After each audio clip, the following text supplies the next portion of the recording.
الحمد لله نحمده ونصلي على رسوله الكريم أما بعد فقد قال الله تعالى في محكم التنزيل فأعوذ بالله من الشيطان الرجيم بسم الله الرحمن الرحيم والفجر وليال عشر والشفع والوتر صدق الله العظيم. وقال نبينا عليه الصلاة والسلام ما من أيام العمل الصالح فيهن أحب إلى الله من هذه العشر قالوا ولا الجهاد في سبيل الله قال ولا الجهاد في سبيل الله إلا رجل خرج بماله ونفسه فلم يرجع من ذلك بشيء أو كما قال صلى الله عليه وسلم. கண்ணியமிக்க அல்லாஹ்வின் நல்லடியார்களே, துல்காதாவுடைய மாதம் நிறைவடைவதற்கு இன்னும் 2-3 நாள் இருக்கு. துல்காதாவுடைய மாதம் நிறைவடைந்து விட்டால் அடுத்து நம்ம எதிர்நோக்கி இருக்கக்கூடியது துல்ஹஜ்ஜுடைய மாதம். துல்ஹஜ்ஜுடைய மாதம் அப்படிங்கிறது இஸ்லாமிய வருடத்தினுடைய கடைசி மாதம்.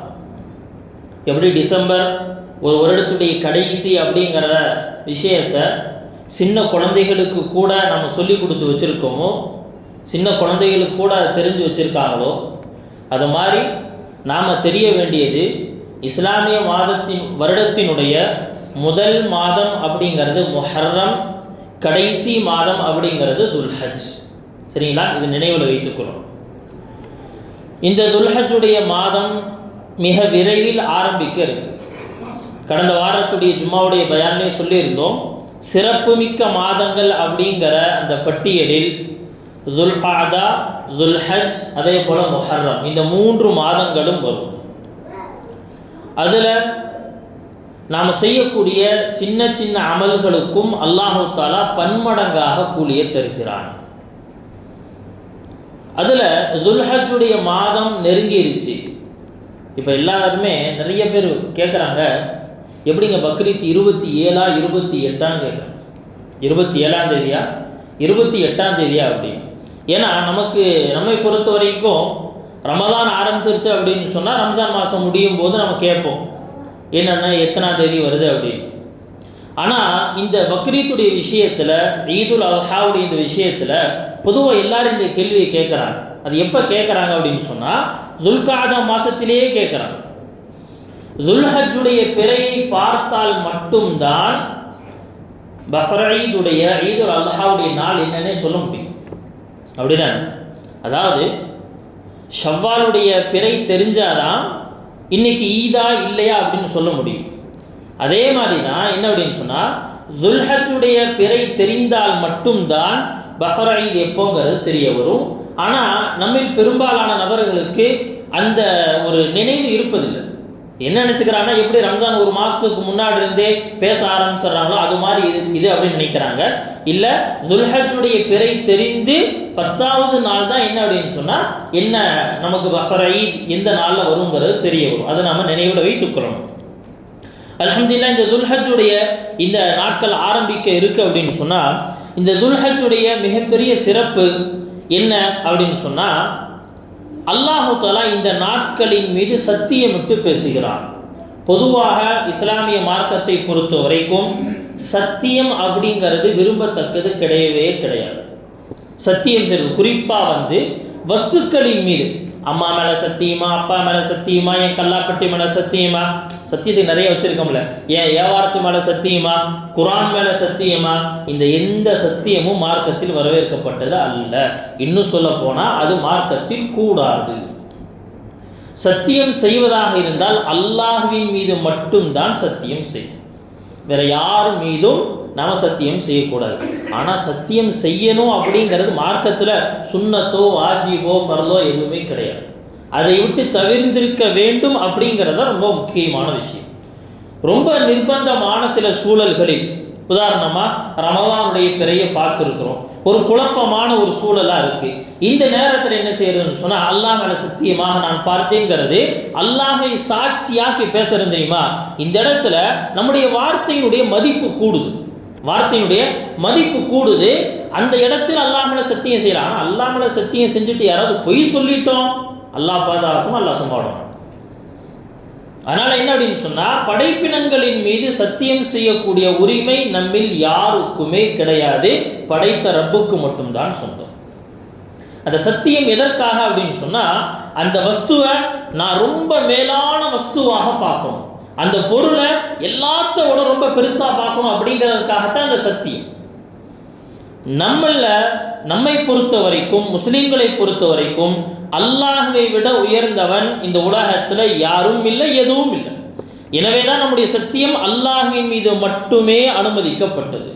ஆனால் அல்லாஹ்வை பொறுத்த வரைக்கும் படைப்பினங்களில் எதை பற்றியும் அல்லாஹ் தஆலா சத்தியம் செய்ய முடியும். வத்தீனி வஸ்ஸைத்தூன், அல்லாஹ் தஆலா அத்திப்பழத்தின் மீது சத்தியம் செய்கிறார்.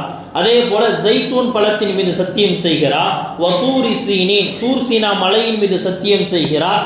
இப்படி அல்லாஹ் குர்ஆன்ல நிறைய சத்தியங்களை செய்கிறார். அல்லாஹ் தஆலா சத்தியம் செய்வதுடைய நோக்கம் என்ன? ஏதாவது ப்ரூஃப் பண்ணுமா? அல்லாஹ் ஏதோ ப்ரூஃப் பண்ணுங்கிற அவசியமே கிடையாது. நமக்கு அந்த பொருளினுடைய மகத்துவத்தை விளக்குகிறான். அதில் அல்லாஹ் தஆலா அந்த சத்தியத்துடைய லிஸ்ட்ல அல்லாஹ் தஆலா சொல்வான், வல் ஃபஜ்ர், அதிகாலை நேரத்தின் மீது சத்தியமாக, வலயாலின் ஆஷிர், 10 இரவுகளின் மீது சத்தியமாக, இதற்கு 10 நாட்களின் மீது சத்தியமாக என்ற விளக்கம் சொல்லப்படும்.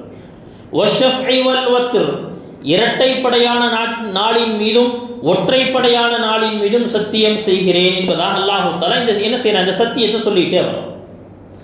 நபி ஸல்லல்லாஹு அலைஹி வஸல்லம் என்ன செய்யறாங்கன்னா, இந்த ஆயத்துக்கு விளக்கம் கொடுக்குறாங்க. அல்லாஹ் தஆலா எந்த 10 நாளுக்கு மேலே சத்தியம் செய்கிறான்? ஒற்றைப்படையான நாள், இரட்டைப்படையான நாள் அப்படின்னு சொல்லி ஆட் ஈவன் டேஸ்ல அல்லாஹ் தஆலா சத்தியம் பண்றானே, அது என்ன எனக்கு புரியல. நபி அவங்க என்ன செய்றாங்க, இதற்கு விளக்கம் சொல்றாங்க. ஹர் ஜாபிர் ரலியல்லாஹு அன்ஹு இந்த ஹதீஸை என்ன செய்றாங்க, நபி அவங்க சொன்ன இந்த விளக்கத்தை நமக்கு கொடுக்குறாங்க. லயாலின் ஆஷிர் அப்படின்னு சொல்லப்படக்கூடிய 10 நாட்கள் அப்படிங்கிறத கொண்டு கருத்து என்னன்னா, துல்ஹஜ் மாதத்தினுடைய முதல் 10 நாட்கள். அதற்கடுத்து வஷ்ஷஃப் என்று சொல்லப்படக்கூடிய ஈவன் டேஸ், அதாவது இரட்டைப்படை நாட்கள். இது எதை குறிக்குதுன்னு சொன்னால், பக்ரீதுடைய நாள், ஈதுல் அல்ஹாவுடைய துல்ஹஜ் பிறை 10வது நாள். வல் வத்ர் என்று சொல்லப்படக்கூடிய ஆட் டேஸ், அதாவது என்ன, ஒற்றைப்படையான அந்த நாள். அது என்ன அப்படின்னு சொன்னால், அரஃபாவுடைய நாள். துல்ஹஜ் பிறை 9வது நாள். முதல் 10 நாளையும் அல்லாஹ் தஆலா என்ன செய்யறான், ரொம்ப சிறப்பான நாட்கள் அப்படின்னு சொல்லி சத்தியம் செஞ்சுட்டு, அதுலேருந்து ஒரு 2 நாளை தனியாக பிரித்து எடுத்து சொல்றான். இந்த அரஃபாவுடைய நாளின் மீது குறிப்பாக சத்தியமிட்டு ஒரு விஷயத்தை சொல்ல போறேன், இந்த ஈதுடைய நாளின் மீது குறிப்பாக சத்தியம் செஞ்சு ஒரு விஷயத்தை சொல்ல போறேன் அப்படின்னு சொல்லி அல்லாஹ் தஆலா இந்த நாட்களின் மீது பிரத்யேகமாக சத்தியம் செய்கிறான். சத்தியம் செய்வதனுடைய நோக்கம் என்னன்னா, இந்த நாட்கள் அல்லாஹ்விடத்தில் மகத்துவம் மிக்க நாட்கள். எனவே தான் சொல்லுவாங்க, நம்முடைய இந்த இஸ்லாமிய மாதத்தினுடைய 10 தினங்கள் ரொம்ப சிறப்பு வாய்ந்த தினங்கள். ஒன்று என்ன அப்படின்னு சொன்னால், ரமலானுடைய கடைசி 10 நாள். காரணம் அதில் என்ன இருக்குது அப்படின்னு சொன்னால், லைலத்துல் கத்ர் இருக்குங்கிறனால. 2வது துல்ஹஜ் பிறையினுடைய முதல் 10 நாள். 3வது முஹர்ரம் மாதத்தினுடைய முதல் 10 நாள். இந்த 3 நாட்களையும், இந்த 10 தினங்களும் வருடத்தினுடைய ஆக சிறந்த நாட்கள். எனவேதான் நம்முடைய ஃபுகஹாக்கள், மார்க்க சட்ட வல்லுநர்கள் என்ன செய்கிறாங்க, ஒருத்தர் இப்படி நேர்ச்சி செய்கிறார். என்ன நேர்ச்சி செய்கிறார்னா, ரமலானுக்கு பிறகு இருக்கக்கூடிய ஆக சிறந்த நாட்களில் நான் நோன்பு வைப்பேன் அப்படின்னு சொல்லி யாராவது ஒரு விஷயத்தை நாடி நேர்ச்சி செய்திருந்தால், அவர் நோன்பு வைக்க வேண்டிய காலங்கள் அப்படிங்கிறது துல்ஹஜ்ஜுடைய முதல் 10 நாட்களில், முஹர்ரம் மாதத்தினுடைய முதல் 10 நாட்களில் என்பதாக, வருடத்தினுடைய ஆக சிறந்த நாட்கள் அப்படிங்கிறது ரமலானுக்கு அடுத்து இது என்பதாக சொல்றாங்க. ரமலானோட பொறுத்த வரைக்கும் அது ஃபர்லான நோன்பு, அங்கே நஃபிலை நம்ம வைக்கவே முடியாது. நஃபிலை வைப்பதற்குண்டான நாட்கள் அப்படிங்கிறது இந்த நாட்கள் தான் என்பதாக சொல்லி இந்த நாட்களினுடைய மகத்துவத்தை என்ன செய்யணும், இன்னும் அதிகப்படுத்தி காட்டுகிறார்கள். அன்பிற்குரிய நல்லடியார்களே, இந்த நாட்களை பற்றி நபி அவங்க என்ன சொன்னாங்க? இந்த துல்ஹஜ் மாதத்தினுடைய முதல் 10 நாள், இன்னைக்கு பிறை 27, இன்னைக்கு பிறை 27, இன்னும் 2 நாளோ அல்லது 3 நாள் துல்ஹஜ்ஜுடைய அந்த முதல் நாள் ஆரம்பமாக இருக்கு. இந்த நாட்களை பற்றி நபி அவங்க என்ன சொன்னாங்க?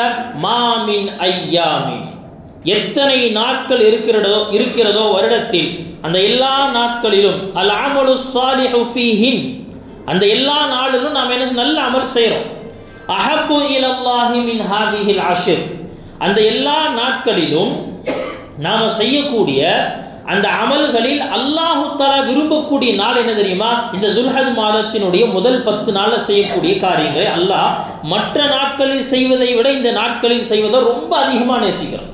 இந்த நாட்களில் நாம் செய்யக்கூடிய அமலே சாலிஹ் என்று சொல்லப்படக்கூடிய நற்காரியங்களை, நல்ல அமல்களை அல்லாஹு தஆலா ரொம்ப நேசிக்கிறான். மற்ற நாட்களை விட இதில் ரொம்ப நேசிக்கிறான். இப்போ ஒரு சஹாபிக்கு சந்தேகம். அப்போ இந்த நாட்களில் ஒருத்தர் என்ன செய்கிறாருன்னு சொன்னால், அதாவது தொழுகை, நோன்பு, ஜக்காத்து இந்த மாதிரி அமல்களை எல்லாத்தையும் விட என்ன சொல்ல ஒருத்தர் ஜிஹாதுக்கு போகிறார். அப்போ இந்த நாட்களில் ஜிஹாதுக்கு போயிட்டு ஒருத்தர் வர்றாரு, இதுவும் சிறந்ததா கேட்குறாங்க. வலல் ஜிஹாது ஃபீ சபீலில்லாஹ், யா ரசூலுல்லாஹ், இந்த நாட்களில் அல்லாஹ்வுடைய பாதையில் செல்வதை விட ஊரில் தங்கி அமல் செய்வது அவ்வளோ சிறப்பானதா அப்படின்னு கேட்டோம். நபிங்க சொன்னாங்க, வலல் ஜிஹாது ஃபீ சபீலில்லாஹ், அல்லாஹ்வுடைய பாதையில் போரிடுவதை விட இந்த நாட்களில் ஊரில் இருந்து அமல் செய்வது ஆக சிறந்தது அப்படின்னு சொல்லிட்டு நபி அவங்க சொன்னாங்க, என்றாலும் கூட அல்லாஹ்வுடைய பாதையில் சென்றவர் அவர் எப்படி தெரியுமா போறாரு? இல்லா ரஜுலுன் ஹரஜ பிமாலிஹி வ நஃப்ஸிஹி, இந்த நாட்களில் ஒருத்தர் என்ன செய்றாருன்னா அல்லாஹ்வுடைய பாதையில் கிளம்பி போறாரு, தன்னுடைய உயிரையும் எடுத்துட்டு போயிட்டாரு, தன்னுடைய பொருளையும் எடுத்துட்டு போயிட்டார். அப்படின்னா என்ன அர்த்தம்? நான் போனால் என் காசு என்னோடது எல்லாமே செலவாயிடணும், நானும் திரும்பி வரக்கூடாது. இந்த எண்ணத்தோடு போறார். ஃபலன் யர்ஜி மின் ஸாலிக பிஷைஇன், உயிரும் மிச்சமாகல, பொருளும் மிச்சமாகல. அதாவது என்ன செஞ்சார்? ஒருத்தர் அல்லாஹ்வுடைய பாதையில் போய் உயிரை கொடுத்து மரணிச்சிட்டாருன்னு சொன்னா அதற்கு நிகர் எந்த அமலும் வர முடியாது. அதற்கு அடுத்த ஸ்டேஜில் இருக்கு அப்படின்னு சொன்னால், இந்த 10 நாட்களில் நீங்கள் செய்யக்கூடிய அமல் ஜிஹாதுக்கு அடுத்து நீங்கள் செய்யக்கூடிய அமலாக கருதப்படும் என்பதாக சொல்லி நபி அவங்க இந்த நாட்களினுடைய மேன்மையை விளக்குறாங்க. நிம்கல்லாஹ்வின் நல்லடியா. அப்போ என்னன்னா, அந்த நாட்களை தான் நாம் நெருங்கி கொண்டிருக்கிறோம், அந்த நாட்களை தான் நாம் நெருங்கி கொண்டிருக்கிறோம். இந்த நாட்களுடைய சிறப்பிற்கு ஒரு காரணத்தை என்ன செய்கிறாங்கன்னா உலமாக்கள் எழுதுறாங்க, லிஇஜ்திமாஇ உம்மில் இபாதாத், இந்த 10 நாட்களில் அடிப்படையான இபாதத்தினுடைய என்னென்ன அமல்கள் இருக்கிறதோ, குறிப்பாக உம்முல் இபாதாத் என்று சொல்லப்படக்கூடிய அடிப்படையான கடமையான செயல்கள் எல்லாமே இந்த 10 நாட்களில் செய்ய முடியும். உதாரணமாக என்ன அப்படின்னு சொன்னால், ஃபஸ்ட்டு விஷயம் ஈமான், அது நமக்குள்ள இருக்கு அல்ஹம்துலில்லாஹ். ரெண்டாவது ஃபர்லான தொழுகை, இந்த 10 நாட்களில் நாம் தொழ முடியும். அதே போல வருடத்தினுடைய எல்லா நாட்களிலும் தொழ முடியும். அடுத்து ஜகாத், ஜகாத் இருக்கே எல்லா நாட்களிலும் தர முடியும், இந்த 10 நாட்களிலும் தர முடியும். இந்த 10 நாட்களில் ஒருத்தர் ஃபர்லான ஜகாத்தை நிறைவேற்றாரு அப்படின்னு சொன்னா இப்போ என்ன ஆகுது? அந்த நன்மை இன்னும் பல மடங்காக மாறுது. எப்படி நாம ரம்ஜான்ல தான் ஜகாத்து கொடுக்கணும் அப்படின்னு சொல்லி நம்ம நினைச்சிருக்கிறோமோ, அதே மாதிரி அந்த நினைப்பை என்ன செய்யணும்னு சொன்னா இதுலயும் சேர்த்து வச்சுக்கணும். பக்ரீத்துக்கு முன்னாடி இருக்கக்கூடிய ஒரு 9 நாள் இருக்கே, அந்த நாட்களிலும் ஜகாத்தை தர முடியும். அதே போல சொன்னாங்க என்ன அப்படின்னு சொன்னா, அடுத்த அமல் நோன்பு. இந்த 9 நாட்களிலும் செய்யக்கூடிய நோன்பு, இந்த நோன்புக்கும் அல்லாஹ்விடத்துல பெரிய மதிப்பு இருக்கு.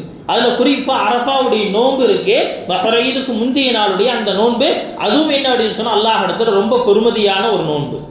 4 அமல் ஆச்சு. 5வது ஹஜ் என்று சொல்லப்படக்கூடிய இந்த அமல் இந்த துல்ஹஜ் மாசத்தை தவிர வேறு எந்த மாசத்திலையும் செய்ய முடியாது. மற்ற நோம்பாகட்டும், ஜகாத்தாகட்டும், தொழுகையாகட்டும் வருடத்தினுடைய எல்லா நாட்களிலும் செய்ய முடியும். ஆனால் இந்த ஹஜ்ஜு என்று சொல்லப்படக்கூடிய இந்த அமலை துல்ஹஜ்ஜை தவிர வேறு எந்த மாசத்திலையும் செய்ய முடியாது. எனவே சொன்னாங்க, இஸ்லாத்தினுடைய அடிப்படை தூண்களாக இருக்கக்கூடிய 5 pillars ஆஃப் இஸ்லாம் இருக்கு, இது எல்லாத்தையும் எங்க ஒன்று சேர்க்க முடியும் அப்படின்னு சொன்னா இந்த துல்ஹஜ் மாசத்துல ஒன்று சேர்க்க முடியும். எனவே அல்லாஹ் சுப்ஹானஹு வ தஆலா என்ன செஞ்சிட்டான்னு சொன்னா இதனுடைய மதிப்பை, இதனுடைய கண்ணியத்தை அதிகப்படுத்தி வச்சுட்டான். அந்த 10 நாட்கள் இப்போ நம்மள முன்னோக்கி இருக்கு. அல்லாமா இப்னு ஹஜர் ரஹ்மத்துல்லாஹி அலைஹி இந்த துல்ஹஜ் மாதத்தினுடைய முதல் 10 நாட்கள் நெருங்கிருச்சுன்னு சொன்னால் அவர்கள் சில கவிதைகளை பாடுவாங்க. அல்ல சொல்லுவாங்களா, ஃபலகத் தனத் அஷ்ருன் முபாரக்குன் அலா அஹ்லி துகா வல் பிர்ரி வல் இஹ்சான். நல்லதை செய்யணும், தக்வாவோட இருக்கணும், நல்ல முறையில் தன்னுடைய வாழ்க்கையை கழிக்கணும் யார் நினைக்கிறாங்களோ அவர்களுக்காக ஒரு பரக்கத்தான ஒரு மாதம், பரக்கத்தான ஒரு நாள், பரக்கத்தான 10 தினங்கள் வந்துருச்சு. ஃபலகத் தனத், தோ நெருங்கி இருக்கு. ஹிய அஃதலுல் அய்யாமி ஃபித் துன்யா, உலகத்தினுடைய ஆக சிறந்த நாட்கள் இது. ஃபகுன் ஃபீஹா முஜித்தன் வஸ்தபிஹ் லிஜனானின். சொன்னா இந்த நாட்களில் உன்னை நீ நல்ல முறையில் தயார் செய்து கொண்டு சொர்க்கத்தை நோக்கி விரைந்து கொள் என்பதாக சொல்லுவாங்க. அகர் சொல்லுவாங்க, ஃபஸ்தக்பிலூஹா பில் இபாதா வக்தனிமு ஃபதுலல் இலாஹில் வாஹிதித் தய்யாம். அடுத்து சொல்லுவாங்களா, ஃபஸ்தக்பிலூஹா பில் இபாதா, இபாதத்தில் கொண்டு என்ன செய்யுங்க, இப்போ போட்டி போடுங்க. இப்போ என்ன செய்யுங்க, உங்களுடைய போட்டிகளை, உங்களுடைய அந்த வேகத்தை, உங்களுடைய விவேகங்களை என்ன செய்யுங்க, இந்த இபாதத்துகளில் காட்ட ஆரம்பிங்க. அது மட்டும் இல்லை, அல்லாஹுடைய அந்த கிருபை, அல்லாஹுடைய அந்த ரஹ்மத்துகள் என்னன்னா ரொம்ப நெருங்கி இருக்கு.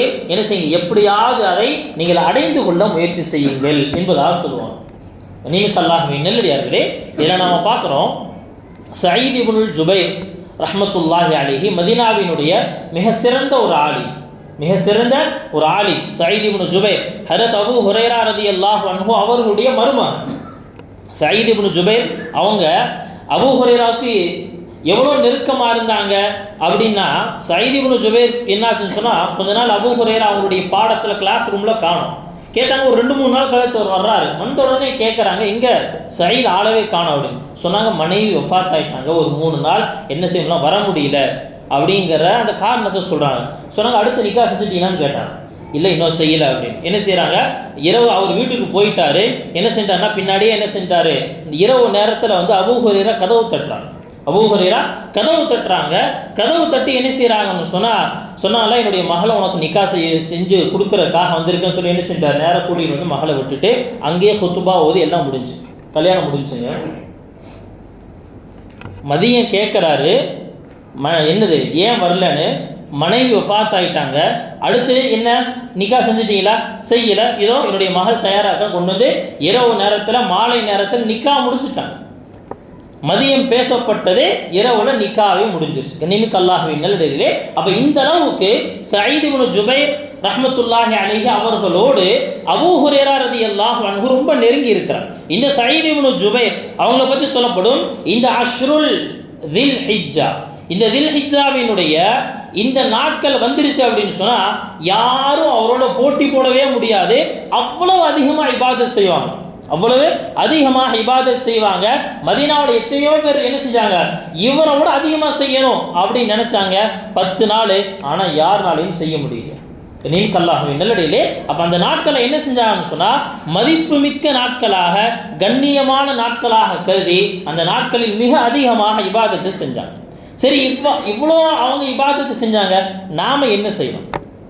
நம்ம சொல்லிடுவோம்ல, எல்லாம் என்னங்க அவங்களுக்கு வேற வேலை இருந்திருக்காதாட்டு இருக்கு, அந்த காலத்தில் இந்த மாதிரி இப்போ இருக்கிற மாதிரி கடன் தொல்லையாக இருந்திருக்கு, அப்படிலாம் இது இருக்காது அப்படின்னு. சரி, நாம் என்ன செய்வது சொன்னால், முதலாவது விஷயம் அல் முஹாஃபலத்து அலா அதாஇல் ஃபராயித்.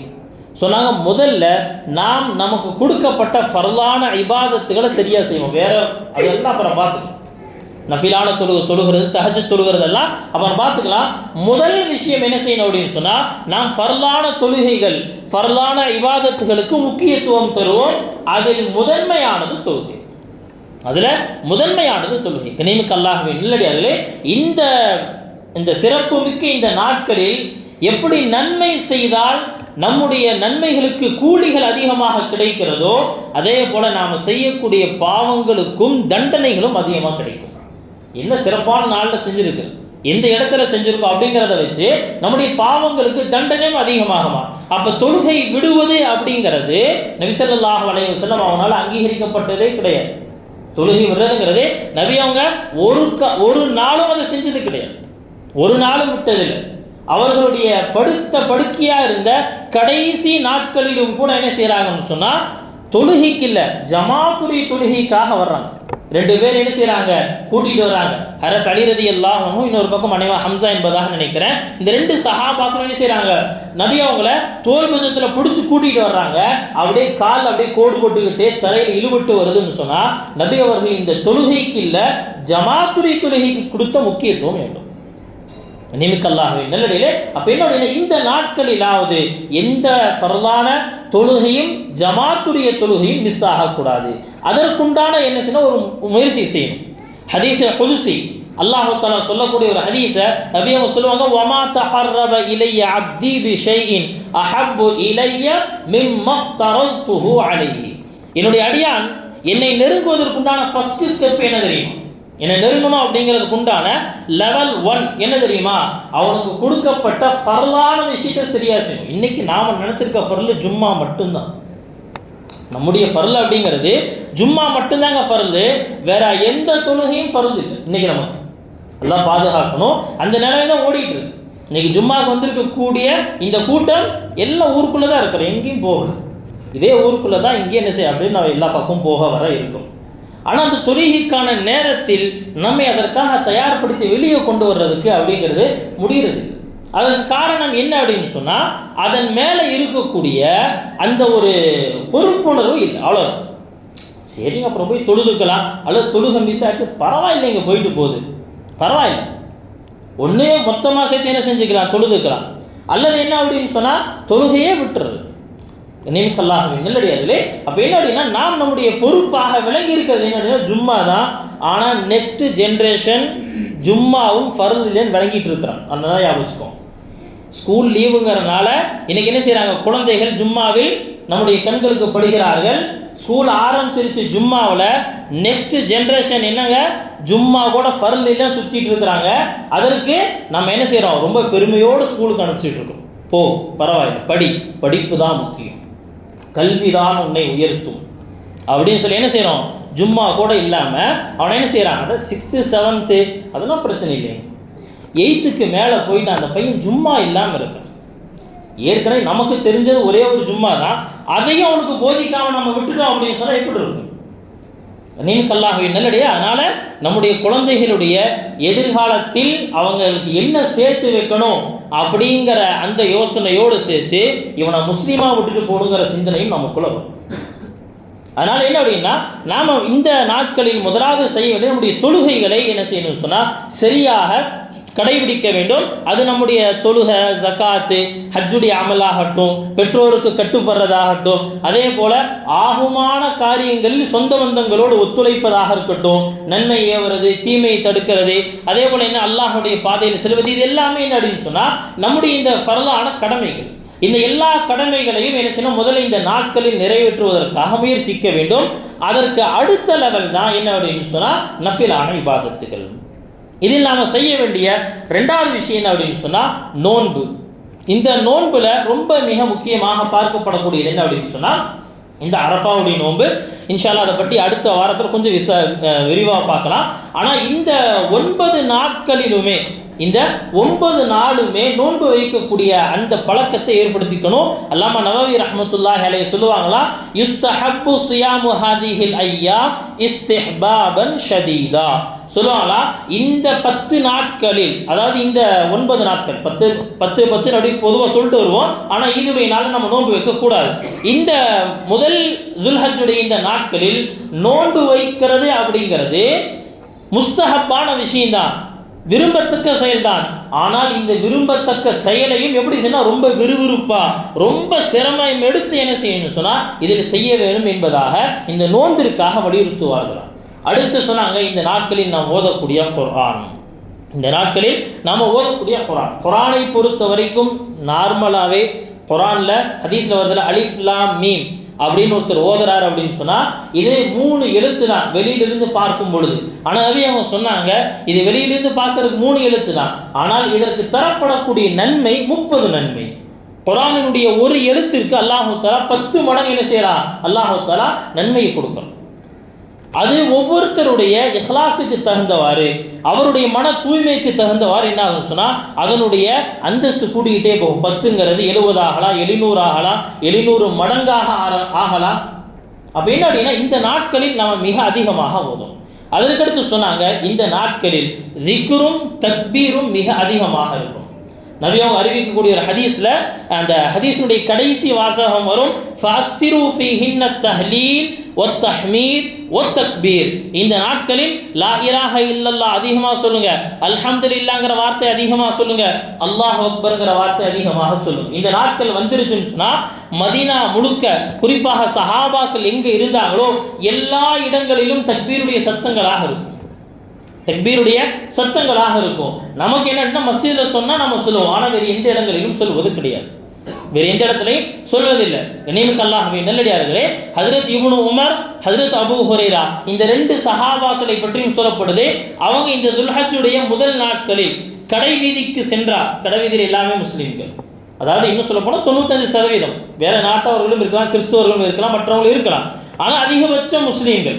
அந்த முஸ்லீம்களுடைய அந்த கடை வீதியில் அவங்க போன என்ன செய்வாங்கன்னா யுகப்பிரான் சொல்லுவாங்க, தக்பீர் அதிகமாக சொல்லுவாங்க, அல்லாஹு அக்பர் அல்லாஹு அக்பர் லா இலாஹ இல்லல்லாஹு அல்லாஹு அக்பர் அல்லாஹு அக்பர் வலில்லாஹில் ஹம்த். இதை சொல்லுவாங்களா? இந்த சத்தத்தை கேட்டு கடை வீதிகள் எல்லாம் சொல்ல ஆரம்பிச்சிருவாங்க. சத்தத்தை கேட்ட உடனே கடை வீதி முழுக்க இந்த தக்பீருடைய சத்தங்கள். துல்ஹஜ் மாதத்தினுடைய இந்த முதல் 9 நாட்கள் மதீனாவினுடைய வீடுகளில் தக்பீருடைய சத்தம், கடை வீதிகளில் தக்பீருடைய சப்தம், மஸ்ஜிதுகளில் தக்பீருடைய சப்தம், அவர்கள் ஒன்று கூடக்கூடிய கூடங்களில் அங்கும் தக்பீருடைய சத்தம், எல்லா இடத்திலும் தக்பீருடைய சத்தம். நாம் அவ்வளோ சத்தமாக சொல்கிறது கூச்சமாக இருக்குது அப்படின்னா குறைந்தபட்சம் இந்த தக்பீர்களை என்ன செய்யணும், நம்முடைய நாவளவிலாவது என்ன சொல்லணும், அல்லாஹு அக்பர் அல்லாஹு அக்பர் லா இலாஹ இல்லல்லாஹு அல்லாஹு அக்பர் அல்லாஹு அக்பர் வலில்லாஹில் ஹம்த். இந்த வார்த்தைகளை என்ன செய்யணும்னு சொன்னால், நாம் துல்ஹஜ் மாதம் வந்துருச்சு அப்படின்னு சொன்னால் அங்கிருந்து மிக அதிகமாக சொல்ல ஆரம்பிச்சிடும். நியமிக்க அல்லாஹ்வின் நல்லடியிலே அதற்கடுத்து இந்த மாதத்தினுடைய ஆக சிறந்த அமல் என்ன அப்படின்னு சொன்னால் குர்பானியினுடைய அமல். குர்பானியினுடைய இந்த அமல், இந்த குர்பானியினுடைய இந்த அமலை பொறுத்து நிறைய சட்டதிட்டங்கள் இருக்குது. அதனுடைய பெரிய சிறப்பம்சம் என்ன? நபி ஸல்லல்லாஹு அலைஹி வஸல்லம் அவங்க சொன்னாங்க, மாமின் அமலின் இப்னு ஆதம், மாமின் அமலி இப்னு ஆதம், ஆதமுடைய மகன் செய்யக்கூடிய அமல்களில் இந்த நாள் யௌமுன் நஹர், பக்ரீதுடைய ஈதுல் அல்ஹாவுடைய அந்த நாட்களில் ஒரு மனிதன் செய்யக்கூடிய ஆக சிறந்த அமல், அல்லாஹுக்கு மிக பிரியமான அமல் என்ன தெரியுமா? மின் இஹ்ராகித் தம், ஆடை அதாவது இரத்தத்தை ஊற்றுறது. இரத்தம் ஊற்றுறது அப்படின்னா என்ன அர்த்தம்? ஆட்டையோ மாட்டையோ ஒட்டகத்தையோ குர்பானியாக கொடுக்கிறது. இந்த குர்பானியினுடைய அமல் தான் அந்த நாட்களில் ஆக சிறந்த அமல். அதுக்காக தொழுகக்கூடாது அப்படிங்கிறது கிடையாது. ரொம்ப சிறந்த அமல் நான் செஞ்சுக்கிறேங்க, இன்றைக்கி குர்பானி கொடுத்தாச்சு, அதனால் இன்றைக்கி இருக்கக்கூடிய இஷா வரைக்கும் எல்லாமே அல்லாஹ் தஆலா மன்னிச்சிரும் அப்படின்னு நினச்சக்கூடாது. அது வேறு, அது தனி பாயிண்ட். இந்த நாட்களில் நாம் செய்யக்கூடிய ஆக சிறந்த அமல் என்பதாக நபி அவங்க என்ன செய்கிறாங்க, இந்த குர்பானியை குறிப்பிடுறாங்க. அதனால் இந்த குர்பானி எல்லா ஆடுகளை நோக்கி என்ன செய்கிறாங்க, வேகமாக போயிட்டு இருக்கிறாங்க. அதனால் ஆடுகளை பார்த்து வாங்கும் பொழுது குறை இல்லாத, குருடு இல்லாத, ஊனம் இல்லாத, நொண்டி இல்லாத, காதுகள் அறுக்கப்பட்டதாக இல்லாமல் என்ன செய்யணும், நல்ல பிராணியை பார்த்து வாங்கணும். இன்னும் சொல்லுவாங்க, குர்பானிக்காக வாங்கக்கூடிய நேரத்தில் அடித்து பேசி என்ன செஞ்சிட்டோம், இன்னும் 10,000 கம்மி பண்ணி வாங்கிட்டேன் அப்படிங்கிறதுல எந்த பெருமையும் கிடையாது, எந்த பெருமையும் கிடையாது. சொன்னாங்க, குர்பானியினுடைய அந்த பிராணியை நீங்கள் என்ன செய்யுங்க, அதுக்காக அவன் தப்பான மார்க்கெட்டுடைய என்ன ரேட்டோ அதோட அதிகமாக சொல்கிறாங்கிறதுக்காக அதை அக்செப்ட் பண்ணணுங்கிறது கிடையாது. அதுக்காக என்னென்னா மார்க்கெட்டுடைய என்ன ரேட்டோ அதோட நான் குறைச்சி வாங்கிட்டேன் அப்படிங்கிற பெருமையும் அதில் கிடையாது. இதை நம்ம எவ்வளோ நல்ல கொடுத்த திரகாத்திரமான ஆட்டையோ மாட்டையோ வாங்குறோமோ அப்போ என்ன செய்யணும்னு சொன்னால் அதனுடைய நன்மை ரொம்ப அதிகம். இன்னும் சொல்லப்போனால் வறிய நிலை, ஏழ்மையான நிலை இருக்குது, ஆனாலும் கூட என்ன செய்கிறாங்கன்னு சொன்னால் இந்த குர்பானுடைய அமலை கொடுக்கணும் அப்படிங்கிற அந்த ஆசையில் கொடுக்குறவங்களுக்கு அல்லாஹ் தஆலா பெரிய கூலியை கொடுக்கும், பெரிய கூலிகளை தருவாங்க. ஆனால் என்னென்னா கடன் வாங்கி கொடுக்குறாரு, இந்த கடனை திருப்பி செலுத்துவதற்கு உண்டான சக்தி அவர்கிட்ட இருக்கணும். கடன் வாங்கி ஒருத்தர் குர்பானி கொடுக்கணும்னு நினைக்கிறாரு, இந்த சிறப்புகள் எல்லாம் கேட்டுட்டு, ஆனால் திரும்ப கடனை ஒப்படைக்கக்கூடிய அளவுக்கு அவர்கிட்ட வசதி இருக்கணும். அப்படி இல்லாட்டி அவர் கடன் வாங்குவது அதுவும் மார்க்கத்தில் தடை செய்யப்பட்டது தான். நியமிக்க அல்லாஹ்வின் நல்லடியார்களே, ஆனால் என்ன அப்படின்னா இந்த குர்பானியினுடைய இந்த அமல் இருக்கே, யாரார் மேலெல்லாம் ஜகாத்து வாஜிபோ, யாரெல்லாம் ஜகாத்து கொடுக்குறாங்களோ அவங்க எல்லாத்தின் மீதும் என்ன அப்படின்னு சொன்னால் இந்த குர்பானி கடமை.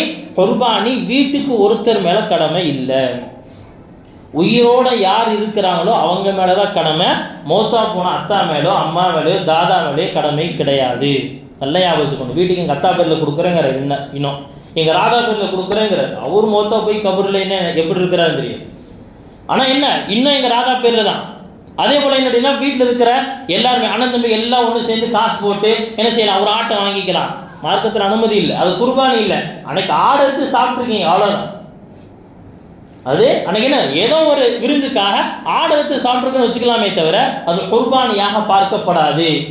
யார் மீதெல்லாம் ஜகாத்து கடமையோ அவர்கள் ஒவ்வொருவரின் மீதும் தனித்தனியாக குர்பானி கடமை. மன் வஸ்ஸஅலஹு சிஆதன் லிஐ யுضحي ஃபலம் யுضحي ஃபலா யக்ரபன்ன முஸல்லானா. அவர் பரமாஹாலு அலைஹி ஸலாத்து வஸ்ஸலாம் நபியவங்க சொன்னாங்க, யாருக்கு குர்பானி கொடுப்பதற்குண்டான வசதி இருந்தும், இங்கே வசதியை பற்றி பேசுகிறேன், கடமையை பற்றி பேசுகிறேன். கடமை தேசத்தில் வரைய நீ கொடுத்தது ஆகும்.